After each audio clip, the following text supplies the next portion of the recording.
The following video will contain spoilers for Season 1 of Invincible, as well as some future events to come within the series. Viewer discretion advised.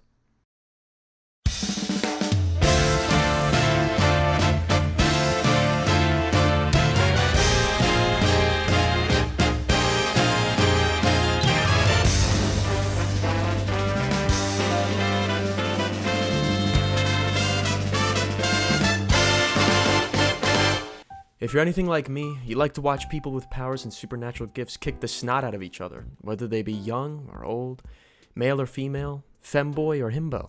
The point is, I don't discriminate. I like a good fight.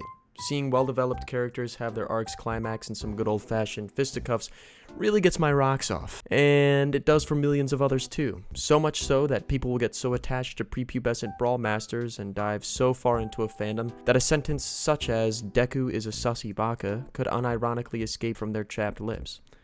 Without getting too sidetracked, it has created industries that thrive off violent hero stories all over the world. Anime and manga are great examples of this, but like I said before, I'm not biased. American superheroes fit this suit perfectly as well. In fact, I knew much more about the entire DC canonical storylines and universal resets long before manga sucked me down into its depths. These superheroes can be just as interesting and fun to watch as their Japanese counterparts, they just appear different stylistically. However, with that being said, comparisons are still made with people wondering if Superman could clock Saitama or Goku. In short, people like this stuff. And a recent hitter to come out of this stuff is the Amazon adaptation of Robert Kirkman's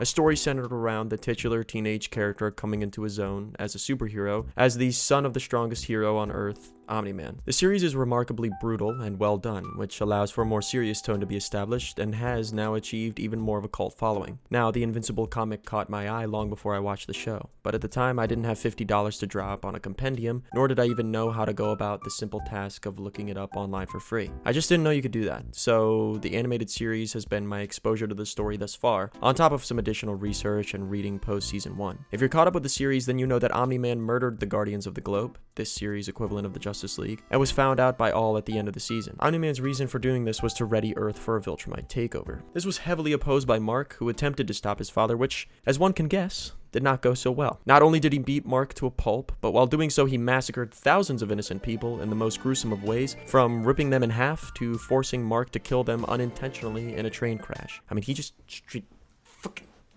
go!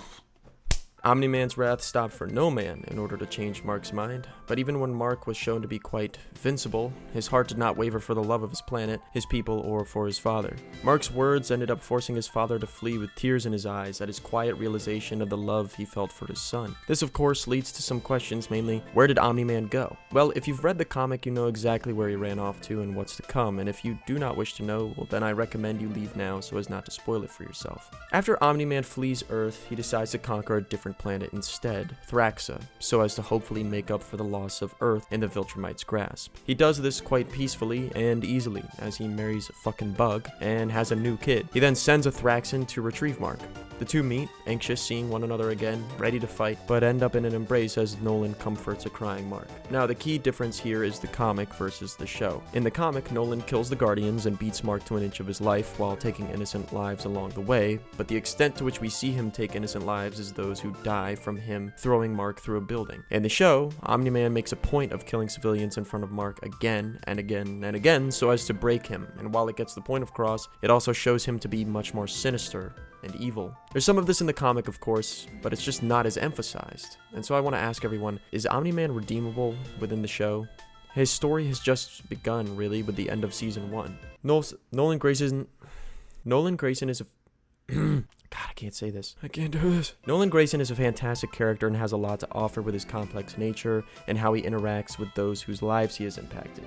Pretty much every human. In the comic, and I'm sure what we'll see in a future season as well, when Mark meets with Nolan, he asks him to come back to Earth. Nolan, seeing the true horror of his previous actions, refuses, saying he can't undo what he has done. Now, this makes sense for someone who affected the planet the way he did, and would make sense for the show too, but what I worry about is when he becomes a future protector of planets, specifically Earth, much later in the series. Now, I know characters can change and become different people who see their mistakes and misdeeds. Clearly, that is what makes well-written characters feel also relatable and human sometimes. And I believe that's doable for comic Nolan. However, the problem I have is with the show's version of Nolan, as he is so much more of a monster in his fight with Mark and on Earth in general. I'm not really sure the solution to this problem, and maybe I'm the only one who feels that it is a problem, but I'm just kind of stumped. It's not that I dislike his character in the show, but I just can't see the people of Earth within the show's universe ever accepting him as a protector again. I think that perhaps with a lot of time, maybe even an entire season away from Omni-Man, could achieve the results we're looking for, or maybe they'll add moments and dialogue that wasn't in the comic to make it more believable. That's entirely a possibility, as the show hasn't followed the comic panel for panel, nor does it need to. It's an incredible show with so many more stories to tell, and I'm excited to see how the show will progress no matter which direction they take it. But now I want to know, what do you think? Do you think Omni-Man's character arc will be tackled no problem? Do you think they'll go a different direction than the comic? Give your take in the comments below. Personally, I think it'll be difficult to redeem him, but I'm interested to hear your thoughts on it. If you made it all the way here to the end, I really appreciate you. If you liked the video, hit the like and maybe consider subscribing. I post videos on this website occasionally on content that I like to talk about. My name is Max, and I hope you have a great rest of your day. Peace.